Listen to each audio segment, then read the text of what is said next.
So today is the 1 year anniversary of the passing away of Lama Zopa Rinpoche, who's one of my most important teachers and also an important teacher of Venerable Children's.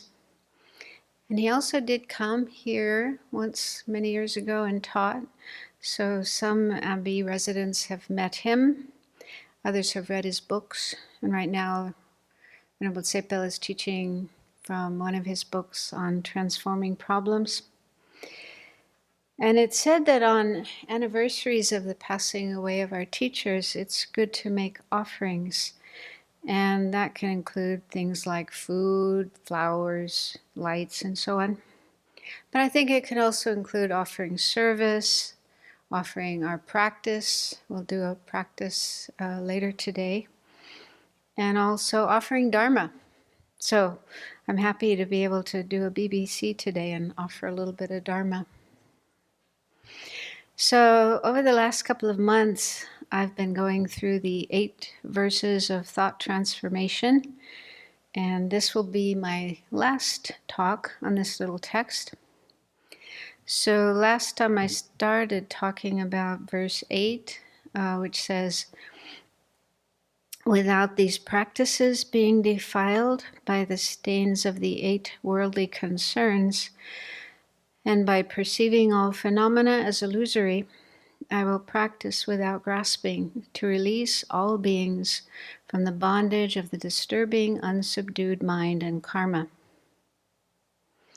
So last time I spoke about the first line of this verse, which is about the 8 worldly concerns. And today I'll talk about the last few lines. But I'd just like to point out that this translation of the verse has some words that aren't in the Tibetan. Translator was quite generous in adding words. There's no mention of all beings, no mention of disturbing, unsubdued mind and karma. So a more accurate translation, which I think is by Thupten Jinpa, is, "May I, by perceiving all phenomena as illusory, be released from the bondage of attachment." But I think it's okay because this is in the context of the Bodhisattva's path, somebody who wants to become a Buddha to help all sentient beings. And so, of course, for such a person, you don't just want to free yourself from bondage and suffering, but you want to help all living beings. So I think it's okay the way it is. So I found a teaching that the Dalai Lama gave on this text, the 8 verses, in Washington, D.C. in 1998. Maybe some of you were there.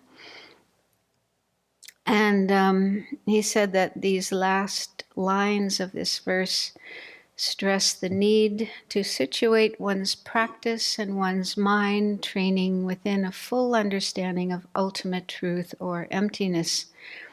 They state that one should develop the awareness that all things are illusory, and without grasping, that one should free oneself from bondage.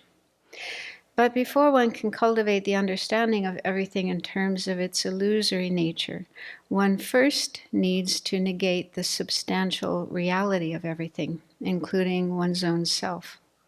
There's no possibility of developing the perception of the illusory nature of everything unless we negate the substantial reality of existence. So this kind of phrase of things being illusory comes a lot in Buddhist texts and Buddhist teachings. But to really understand what that means, one first has to realize emptiness. And that's usually kind of a long process. You have to start listening to teachings again and again, and reading, studying, discussing with others, asking questions of your teachers, and then meditating. Once you do get some kind of understanding of emptiness, meditating on it. And meditating involves recognizing the object of negation, like false sense of self or I, and then negating that with reasons. So it's kind of a long process to actually get the realization of emptiness. But it's only those who've had that realization of emptiness that are able to really understand this phrase of how phenomena are illusory. So the Dalai Lama says that, yeah, to get this understanding, he said it's not enough just to imagine that everything is empty and devoid of substantial existence, nor is it enough to simply keep repeating this verse in one's mind. What is required is to develop a genuine insight into emptiness through a rational process of analysis and reflection. And then he went on to talk about how one of the best ways to get this understanding of emptiness is to understand the interdependent nature of reality, which is the dependent origination of everything. So this is because we normally see things as if they existed independently, as if they were standalone, able to set themselves up, as our friend Jeffrey Hopkins says. So things appear to not depend on other things. They seem to be able to stand on their own. And this is the false way of existing, which we can understand by contemplating how things do depend on other things. And so one of the easiest ways to understand that is to think about causes and conditions. All impermanent things, which includes our bodies and all the things in the world around us, our minds, all of these things are impermanent, and all impermanent things depend on causes and conditions. They can't possibly exist. They can't come into existence without depending on other causes and conditions. So that's not so difficult to understand. And another way that they are dependent is on parts. So everything is made up of parts. And if you take away the parts, then that object isn't there anymore. So, for example, my hand, it depends on the causes and conditions that brought my body into existence. Many, many causes and conditions for this body to exist. And then it's also made up of many parts: skin, blood, bones, muscles, and then smaller parts like atoms, molecules, subatomic parts, and so on. So, so without all those parts, then the hand wouldn't exist.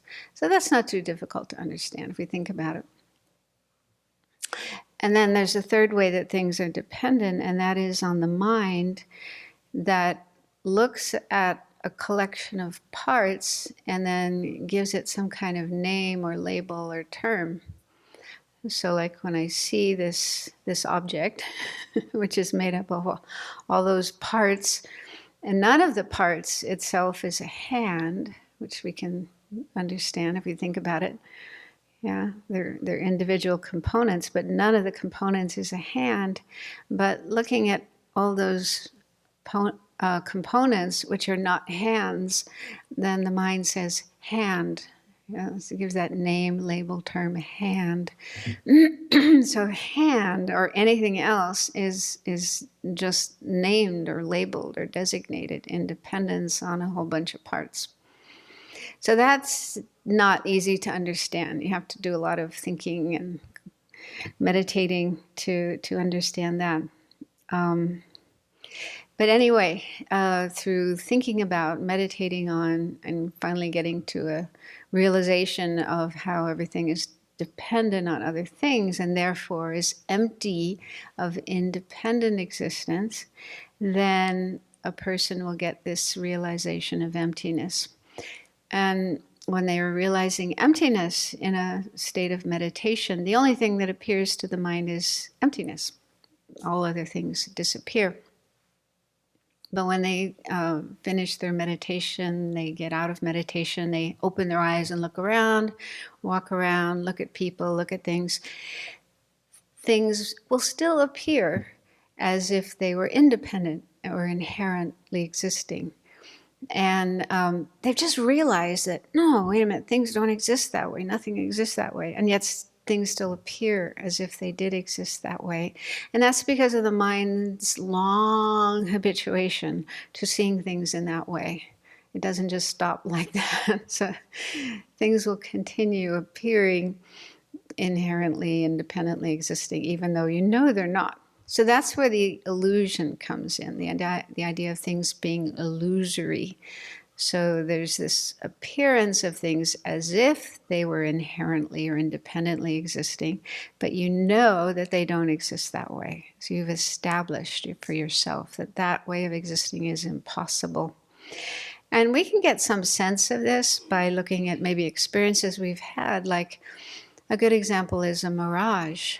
If you've ever seen a mirage, which sometimes appears, you don't have to go to the desert, but just in a hot place, if there's a road or a parking lot, some asphalt surface, and the sun, midday summer sun is shining down on this surface, then it looks like there's water there, a puddle of water, a pool of water. You could swear there was water there. But when you go up and look at it, you don't find a drop of water. It's totally dry. So even though you know there's no water there, it still appears as if there's water. So that's, an illusory-like experience. There's the appearance of water, but you know it's not true. Yeah, it's only an appearance, but not reality. So that's similar to what a meditator experiences. I'm not talking from my own experience, but what they say, those who had that experience, that after realizing emptiness, you look at things and they seem as if they're inherently independently existing, but you know they're not. And so that's why things are like illusions or illusory. And it's really important to understand this phrase of illusory or illusion-like. It doesn't mean things don't exist at all. I think some people might get that idea when they hear it or read it. They think, oh, Buddhism says things don't exist. They're just illusions. They're illusory. So that's not correct. That's mistaken. We have to avoid that mistake because it could be quite dangerous to fall into nihilism. And in fact, in volume 8 of the Library of Wisdom and Compassion, that volume is called Realizing the Profound View. There's a whole chapter on this topic, chapter 11, which is called Illusion-like Existence. And so that chapter explains what that actually means and also what it doesn't mean so that we can avoid falling into errors.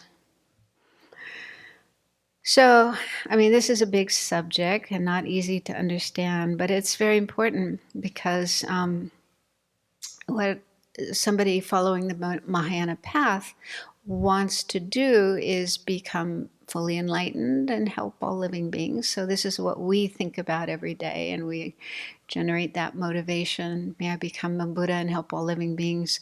So one of the most important things we need to do to become a Buddha is to realize emptiness, because that is the thing that eliminates the causes of suffering in our own mind, ignorance, greed, hatred, and so on, and enables us to be free of samsara and reach enlightenment. And then once we're enlightened, then we're in a position where we can help others do that as well. So we have to realize emptiness and the illusory nature of things so that we can help others do so, and in that way become free, liberated from bondage, from suffering, from samsara, and so on. So however difficult it may be, we need to keep